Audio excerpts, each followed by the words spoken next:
Alright, here we go. We're going to try and add a few polynomials today.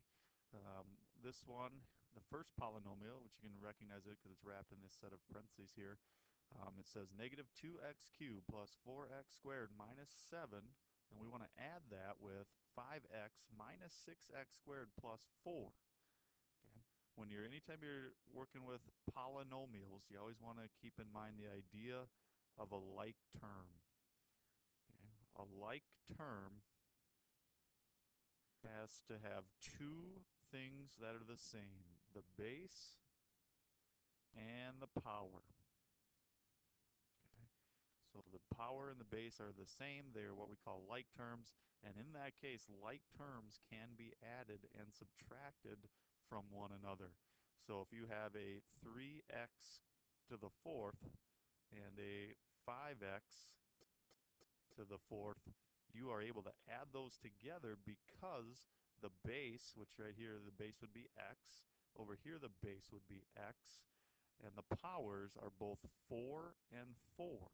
So because they are then what we call like terms, you can add them up. Now notice how this works. You do not change the base or the power, you just add the numbers in front of them, and those numbers in front are what we call coefficients.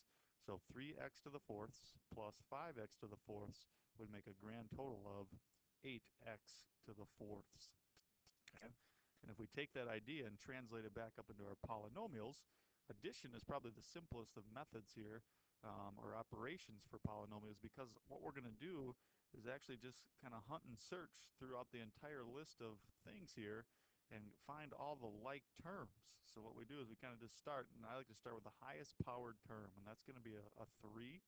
So if there's any other x cubes in the polynomial, we'll combine those with these ones out in front. But if you notice here, there aren't any other x cubes. So the sum is just going to have a 2x cubed term in it. All right. Now, we always want to write these in what we call standard form, or highest power, and work your way down to no powers. So the next, after cubes, we would look for any x squareds. And we got a couple x squareds here, and we have a couple x squareds over here in this polynomial.